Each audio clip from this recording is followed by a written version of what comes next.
నమస్తే సార్. నమస్కారం madam. Elections వస్తున్నాయి కదా, పార్లమెంట్ ఎలక్షన్స్. మీరు ఎవరికి ఓటేద్దాం అనుకుంటున్నారు? మాది ఫస్ట్ నుంచి అయితే మేము బీజేపీకే సపోర్ట్ ఉంది మేడం. కంపల్సరీ సరే మోడీ గారే మళ్ళీ ప్రధానమంత్రి కావాలని కోరుకుంటున్నాను. ఇప్పుడు ఎందుకు బీజేపీ, ఎందుకు ఓటేద్దాం అనుకుంటున్నారు మీరు బీజేపీకి? ఇప్పుడు వాళ్ళు చేస్తున్న అభివృద్ధి పనులు దేశవ్యాప్తంగా జరుగుతున్నాయి.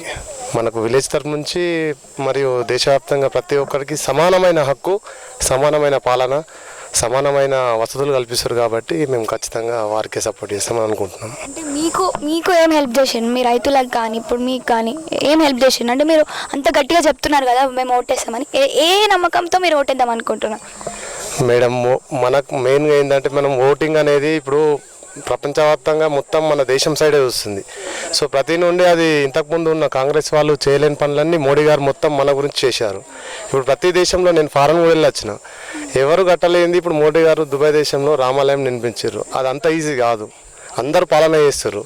కానీ అందరికి అన్ని ఫెసిలిటీస్ రాకుండా మనం ఇంతకుముందు ఎలాగైతే మోడీ గారికి సపోర్ట్ చేసినామో, అంటే ఆయన ఉంటే మనకేంటంటే ఎన్ని సంవత్సరాలైనా ఆయన ప్రతి ఒక్కరికి సమానమే కల్పిస్తారు. ఇప్పుడు కాంగ్రెస్ వాళ్ళు ఏంటంటే కొంచెం ముస్లిం వాళ్ళకు కొద్దిగా అట్లా మైనార్టీ అని చెప్పేసి వాళ్ళు కొన్ని ఫెసిలిటీస్ ఇచ్చారు. సో అవన్నీ కాకుండా వీరు ప్రతి ఒక్కరికి, మన దేశంలో ఉన్న వారు ప్రతి ఒక్కరికి మరియు ఇతర దేశాల నుండి మన పిఎం గారికి ఎంత సపోర్ట్ చేస్తారో అదొకటి సరిపోతుంది. మనం ఏ కారణం అవసరం లేదు.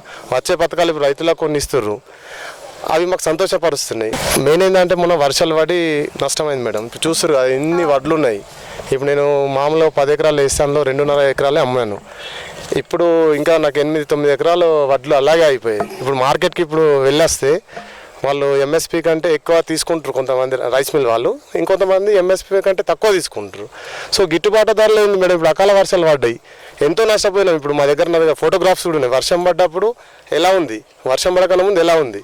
మళ్ళీ ఫస్ట్ ఎవరైతే కటింగ్ చేసారో వాళ్ళకు కొద్దిగా రేట్ ఎక్కువ వచ్చింది. ఇప్పుడు లాస్ట్లో మాకు చివరికి మాకు నీళ్ళ ద్వారా కొద్ది ఇబ్బంది అయిన పంటలకు మేము లేట్ తీసుకెళ్తున్నాం కాబట్టి మాకు ధర తగ్గిపోతుంది.